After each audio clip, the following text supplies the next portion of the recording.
Dear friends, it gives me great pleasure to have come here in response to your kind invitation to deliver the convocation address of this young university.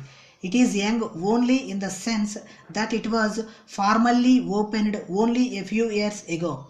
Though it is an educational and technological institution, it has been in existence for more than half a century and has been serving the community for all these years.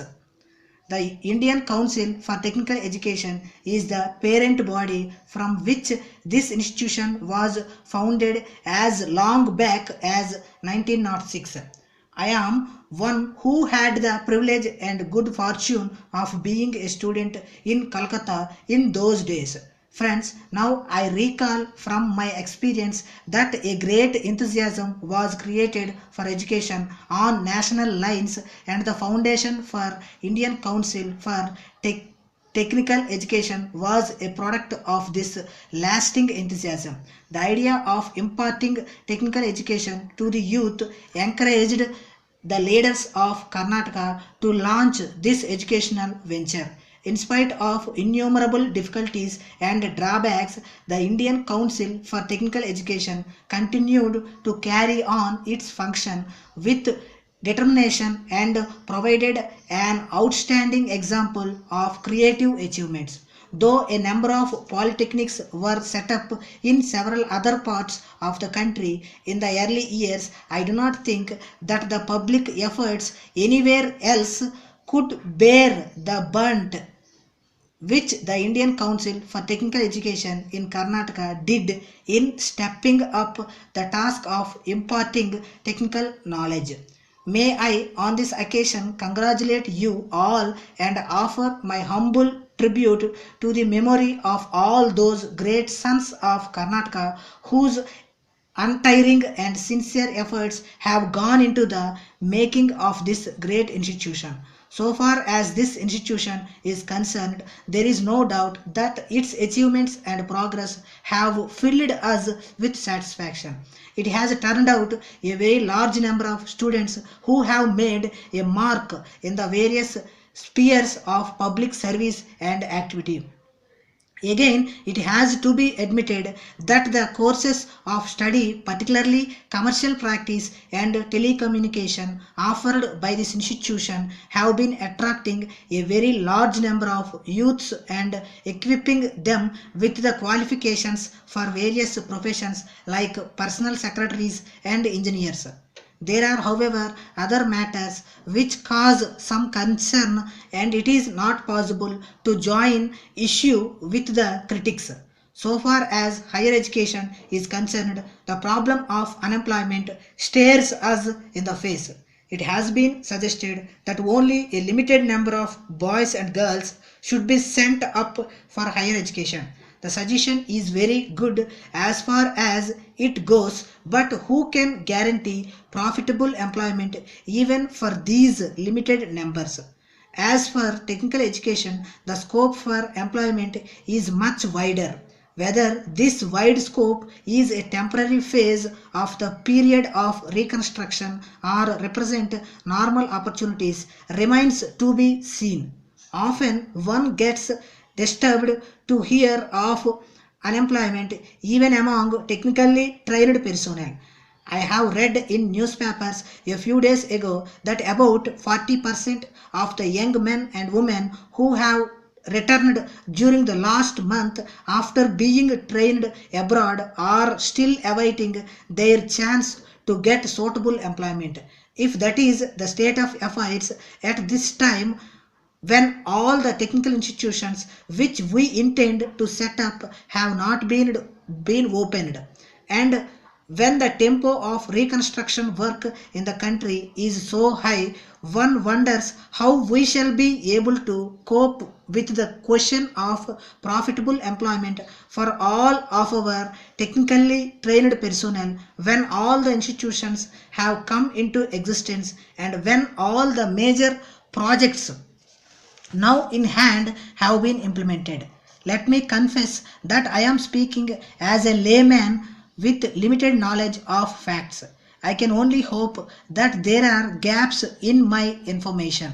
However, what I mean to say is that there is a need to be cautious about this aspect of the question when we think of extending facilities for technical education. I cannot imagine that with the rising tempo of advancement in agriculture and industrialization in all aspects, there need not necessarily be lack of opportunities for employment. Indeed, I believe there are places which are not filled up as quickly as they should be. It seems to me that there is a lack of coordination with the coexistence of shortage of hands and unemployment. I need hardly say to the students of this institution and the diploma holders who have just obtained their diplomas that they should not in their life forget that they are the students of this institution which had its birth in a period of exceptional awakening in the country. They can hardly forget and could hardly escape the influence and inspirations of a great era of reconstruction and building of the nation which dawned with the birth of freedom. They are a very important element in the country's population. Therefore, they should do their duty well, and instead of wasting their time, they should engage in nation building activities. Thank you. Dear sir, as you are aware, we have been contemplating for some time past a reduction in the price of kerosene locally available. To some extent, we had also raised the hopes of the consumers for early relief. But the sudden short supply of the kerosene, we regret to say, has so totally altered the situation that we are obliged to go into the whole question of price reduction again. It need hardly be pointed out that when we do so, we may have to take into account several factors, the most important of which, of course, being the need to conserve as much striving at the same time to make available to the consuming public kerosene at reasonable prices and in reasonable quantities. While the consumers, we hope, may not be required to pay more than what they now pay, any possible reduction without considering in detail all the aspects of the trade might even cut into the margin now allowed to the distributors and dealers.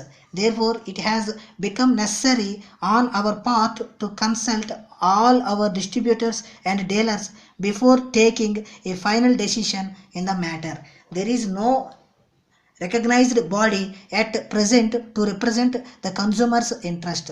It is hoped that before forming your own opinion on the question of margin now allowed, you will go into the capability of the consumer to pay a higher price. A price rise may perhaps be necessary if the distributors and dealers insist on the present rate of margin. In the above circumstances, we propose to call a conference of all our distributors and dealers shortly to thrash out the question of price reduction in all its aspects.